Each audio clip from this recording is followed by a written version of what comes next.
না, আমি জাস্ট একটা কথা বলছি দাদা, আপনি আমাদের এখানে প্রায় 2 দিন হলেন আসলেন, তো আপনার কেমন লাগছে, ওভারঅল বিষয়টা কেমন লাগছে? না, খুব ভালো লেগেছে। খুব ভালো লাগছে। আচ্ছা, মেয়েকে রেখে কতটা আপনি মানে নিরাপদ জায়গা মনে করছেন? নিরাপদ বলি এখানে এসেছি আপনাদের সঙ্গে, স্যারদের হ্যাঁ। ম্যামের সঙ্গে, তারপরে দিদির সঙ্গে কথা বললাম যে রান্না করছে, হ্যাঁ। সবার সঙ্গে খুব ভালো লাগলো।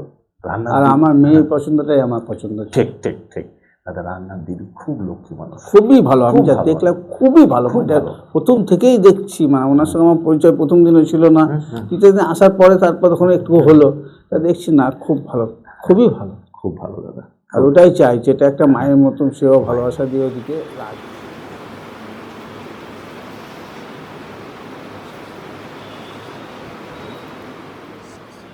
প্রিয় দর্শক, আজকে আমরা সুতৃষ্ণা বাবুর কাছ থেকে জেনে নেব সুতৃষ্ণা কেন আমাদের মিশন জব কোচিং অ্যাডমিশন হয়েছে এবং মহিলা যে হোস্টেল আছে সেখানে থাকবে। আমরা খুব ভালো করে জানি যে কোনো একটা ছাত্র বা ছাত্রী সে যখন সফল হতে চায় তাকে কোনো না কোনো প্রতিষ্ঠানে আসতেই হয়। তো সুতৃষ্ণা কেন মিশন জব আবাসিকটাকেই বেছে নিল সেটা আমরা সুতৃষ্ণার মুখ থেকে আমরা জেনে নেব। সুতৃষ্ণা বাবু, বলো তো মা, তোমার পরিচয়টা প্রথমে দাও। আমার নাম হচ্ছে সুতৃষ্ণা মণ্ডল। হ্যাঁ। বাড়ি হচ্ছে ভবানন্দপুর, নলাটি থানার অন্তর্গত, জেলা বীরভূম। ঠিক। আচ্ছা সুতৃষ্ণা, আগে বলো এই মিশন জবকে তুমি কিভাবে চিনলে? ইউটিউবে ভিডিও দেখে। ইউটিউবে ভিডিওস দেখে। আচ্ছা, ইউটিউবে ভিডিওস দেখে তোমার কেমন লেগেছে বাবা? ভালোই লেগেছিল, তখন ওই জন্য এখানে এসেছিলে। আচ্ছা, ইউটিউবে ভিডিওস দেখলে তোমার ভালো লাগলো, এবার যখন এখানে আসলে ভিডিওস আর ফিজিক্যালি দুটোর মধ্যে ডিফারেন্স আছে? না, খুব একটা না, সব সেম। কিন্তু এখানে এসে তোমার কতটা ভালো লেগেছে? অনেকটা লেগেছে। এখানকার স্যার ম্যামদের, এখানকার স্টুডেন্ট যারা আছে, মানে দিদিরা যারা আছে, তাদের সঙ্গে কথা হলো, তারা প্রত্যেকেই খুব ভালো। প্রত্যেকে খুব ভালো, এবং এখানকার প্রত্যেকের কথা বলে তুমি মুগ্ধ হয়েছো। বাহ, ভেরি গুড, ভেরি গুড। এখানে স্যারদের সঙ্গে ম্যাডামদের সঙ্গে কথা বলেছো, কেমন লেগেছে তোমার? ভালো লেগেছে। ভালো লেগেছে, মনে হচ্ছে না আমার ভরসার জায়গা। গুড।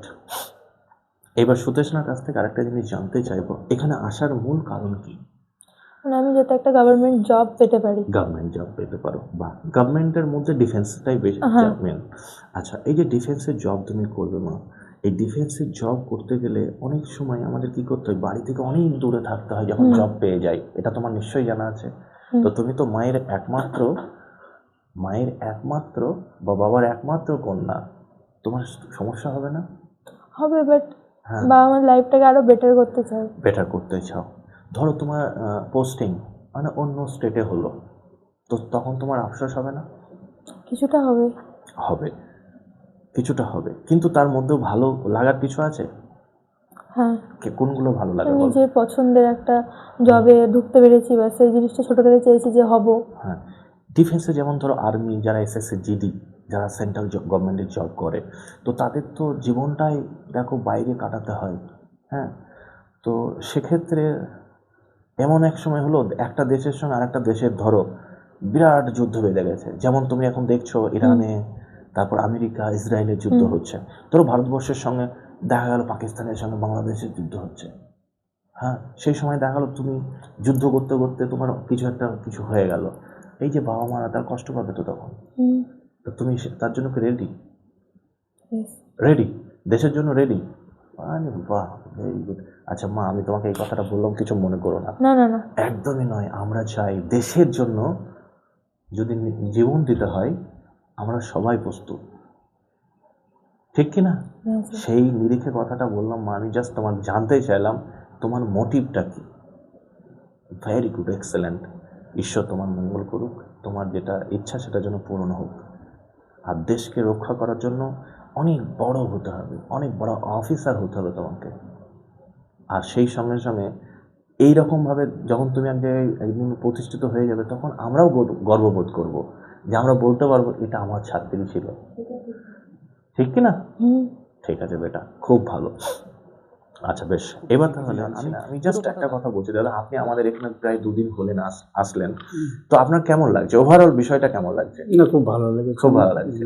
আচ্ছা, মেয়েকে রেখে কতটা আপনি মানে নিরাপদ জায়গা মনে করছেন? নিরাপদ বলেই এখানে এসেছি যে আপনাদের সঙ্গে স্যারদের হ্যাঁ। ম্যামের সঙ্গে, তারপরে দিদির সঙ্গে কথা বললাম যে রান্না করছে দিদি। হ্যাঁ। সবার সঙ্গে খুব ভালো লাগলো। রান্নার আর দিদি- আমার মেয়ের পছন্দটাই আমার পছন্দ। ঠিক ঠিক ঠিক দাদা, রান্নার দিদি খুব লক্ষ্মী মানুষ। খুবই ভালো, আমি খুব যা ভালো। দেখলাম খুবই ভালো। খুব এটা ভালো। প্রথম থেকেই দেখছি, মানে ওনার সঙ্গে আমার পরিচয় প্রথম দিন ছিল না, দ্বিতীয় দিন আসার পরে তারপর তখন একটু হলো, তা দেখছি না খুব ভালো, খুবই ভালো। খুব ভালো দাদা। আর ওটাই চাই, যেটা একটা মায়ের মতন সেও ভালোবাসা দিয়ে ওদিকে রাখবে, একদম। আর সেটা আমি পাবো, আমার দীর্ঘ বিশ্বাস।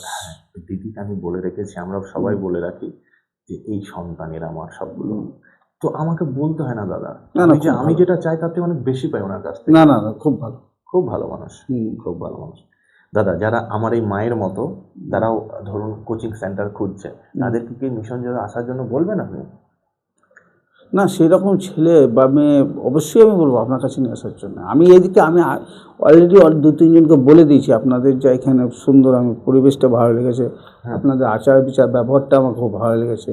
ওই জন্য আমি 2-1জনকে বলেছি, যদি তারা সেরকম হয়, আমার একটা ভাইপো আগামী বছর নাকি মাধ্যমিক দিয়েই কিন্তু 9-এ পড়ছে, ফাইনাল দিয়েই কিন্তু ওইখানে অলরেডি আসবে। Very good. এটা তো খুব ভালো কথা। আমি বলতে চাইছি, আপনার এই কথাগুলো তো সবাই শুনছে ভিডিওতে, তো তারা আপনার মেয়ের মতো ধরুন একটা ভালো কোচিং সেন্টার খুঁজছে, তাদেরকে কি আপনি বার্তা দেবেন যে মিশন জবে আসার জন্য? অবশ্যই অবশ্যই অবশ্যই অবশ্যই। থ্যাংক ইউ দাদা। নমস্কার দাদা। মেয়ের সম্পর্কে, মেয়ে কেমন আপনার? মেয়ে আমার লক্ষ্মী, খুব ভালো। তো মেয়ে যে আজ থেকে হোস্টেলে থাকবে, মা তো বেশ মেয়েকে মিস করবে। সেটা হবে, মিস হবে, মেয়েকে স্বপ্ন পূরণের জন্য রাখতেই হবে। মেয়ে যখন ফোন করবে দিদি, কথা বলবেন, কিন্তু মেয়েকে কি বলতে হবে, মা জীবনে বড় হতে গেলে কষ্ট করতে হবেই। আমাদেরও কষ্ট হচ্ছে, কিন্তু তোমাকে প্রতিষ্ঠিত হতে হবে, তাই না? সেটা ঠিক। আচ্ছা দিদি, আমাদের এগুলো সব কিছু ওভারঅল দাদার মতো আপনার কেমন লাগছে? আমারও ভালো লাগবে। খুব ভালো লাগছে। মেয়েকে এখানে রেখে আপনি নিরাপদ তো? ওর বাবা দেখে গেছে, নিরাপদ ভেবেছে, সে মতোই আমি। ভেরি গুড দিদি, একদম ঠিক দিদি, একদম। খুব ভালো থাকবেন দিদি, মাঝে মধ্যে খোঁজ নেবেন আমার কাছ থেকে। আপনারাও ভালো থাকবেন। হ্যাঁ, মাঝে মধ্যে খোঁজ নেবেন, মাঝে মধ্যে আসবেন এবং আমাদের সঙ্গে আলোচনা করবেন, দেখা করবেন, আমরা মেয়ের ফিডব্যাক দেব। হ্যাঁ, খুব ভালো লাগবে এবং মেয়েও ভালো লাগবে। মেয়েকে বাড়িতে শুধু ডাকবেন না। আচ্ছা দর্শক, আমরা সতীশনা বাবুর সঙ্গে কথা বললাম, সত্যি কথা শুনে আমি মোটিভেটেড হলাম। এরকম সন্তান যেন প্রত্যেকটা ঘরে ঘরে থাকুক, প্রত্যেকটা ঘরে ঘরে বেড়ে উঠুক এবং তারা যেন দেশের জন্য নিবেদিত প্রাণ হোক। সত্যি আমি মোটিভেটেড। তাই যারা আমার কথা তোমরা শুনছো, সতীশনার জন্য তোমরা আশীর্বাদ করো। সতীশনার যাতে আগামী দিনে যে স্বপ্নটা চাইছে সেটা যেন পূরণ করতে পারে, তার জন্য তোমরা আশীর্বাদ করো। আর যারা সতীশনার মতো তোমরাও আগামী দিনে প্রতিষ্ঠিত হতে চাও, নিশ্চয়ই তোমরা পড়াশোনা করো। তার জন্য যে কোনো কোচিং সেন্টারে তোমরা অ্যাডমিশন হতে পারো। মিশন জবেই আসতে হবে এমনটি নয়, তবে যদি মনে করো মিশন জব তোমার সেরা, নিশ্চয়ই তোমরা মিশন জবে আসো।